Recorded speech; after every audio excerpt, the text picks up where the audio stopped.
बात इस वक्त की एक बड़ी अपडेट कर लेंगे। बड़ी खबर यह आ रही है चंद्रयान 3 से जुड़ी हुई। अंतरिक्ष यान चंद्रयान 3 के प्रोपल्शन मॉड्यूल से अलग होने के बाद लैंडर विक्रम ने चांद की सबसे ताजा तस्वीरें भेजी हैं। और अंतरिक्ष में रिसर्च करने वाली भारत की स्पेस एजेंसी इसरो ने तस्वीरों को जारी भी किया है, जिसमें चांद की सतह पर बड़े बड़े गड्ढे दिखाई दे रहे हैं। सॉफ्ट लैंडिंग के लिए चंद्रयान की रफ्तार को कम किया गया है ताकि उसे चंद्रमा की सबसे निचली कक्षा में ले जाया जा सके और चांद पर उसे सुरक्षित उतारा जा सके। लेकिन ये ताजा तस्वीरें आप देख रहे हैं। ऐसे में जबकि 23 अगस्त को सॉफ्ट लैंडिंग होगी, चांद के अब बेहद करीब पहुंच चुका है चंद्रयान 3 और लैंडर विक्रम जो कि तस्वीरें भेजना शुरू कर चुका है। ये ताजा तस्वीर इसरो की ओर से जारी की गई है और एक्सक्लूसिव तस्वीर ये देखिए किस तरीके से चंद्रयान 3 की ओर से ली गई है। आपको बताएं कि ये जो गड्ढे आपको बड़े बड़े दिखाई दे रहे हैं, इन्हें क्रेटर्स कहते हैं। ये क्रेटर्स जब उल्का पिंड चंद्रमा की सतह से टकराता है तो ये गड्ढे छोड़ जाता है। ये तस्वीरें एक्सक्लूसिव।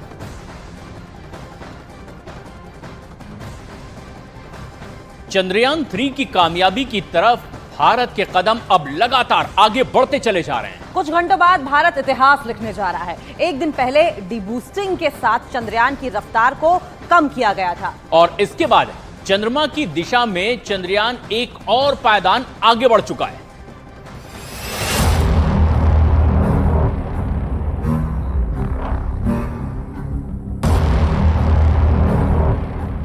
अगस्त की तारीख जैसे जैसे नजदीक आ रही है, चंद्रमा पर हिंदुस्तान अपने सुनहरे भविष्य की तरफ आगे बढ़ रहा है।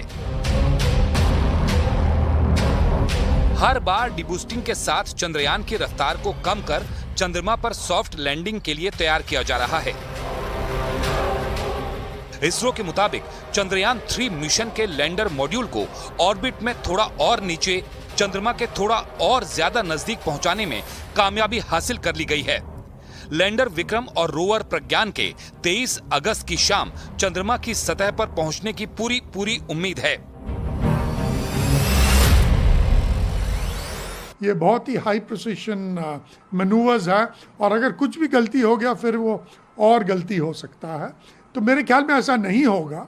और 23 को हम देखेंगे कि ये ठीक तरह ये लैंड करेगा।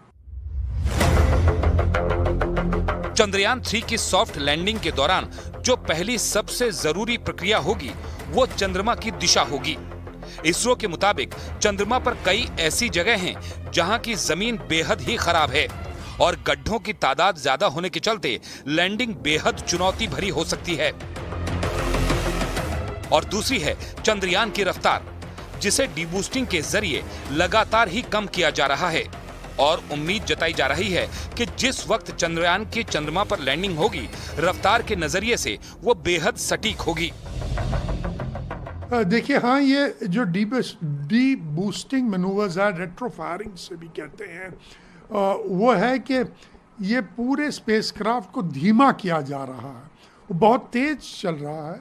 वो धीरे धीरे दो कार्य हो रहा है। एक तो उसे एक सर्कुलर ऑर्बिट में लाने की कोशिश, और अभी वो सर्कुलर ऑर्बिट में था, अभी वो और इलिप्टिकल ऑर्बिट में आ गया है, जिसमें उसका पेरिजी जो है, यानी कि चंद्रमा से सबसे पास वाला वो इलिप्टिकल ऑर्बिट में, वो 25 किलोमीटर ही दूर है। अब बुधवार शाम सॉफ्ट लैंडिंग का मौका होगा और लैंडिंग साइट पर सूरज निकलने का इंतजार रहेगा। चंद्रयान की साउथ पोल पर सॉफ्ट लैंडिंग की उम्मीद जताई जा रही है, लेकिन आज तक कोई भी देश साउथ पोल पर सॉफ्ट लैंडिंग में कामयाब नहीं रहा है। इसके पीछे वजह है चंद्रमा के इस ध्रुवीय इलाके में कई हिस्सों में पूरी तरह से अंधेरे में डूबा रहना। ऐसे में तापमान भी 0 से 230 डिग्री नीचे चला जाता है और उपकरणों के खराब होने का खतरा रहता है। चंद्रयान का पहले 23 अगस्त की शाम 5:47 पर लैंडिंग का वक्त तय था, जो अब 6:04 हो गया है।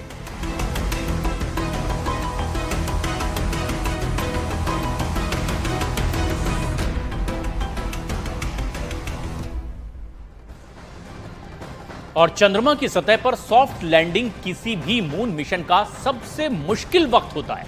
स्पेस साइंस में सॉफ्ट लैंडिंग के लिए आखिरी 15 मिनट तबाही का वक्त कहा जाता है।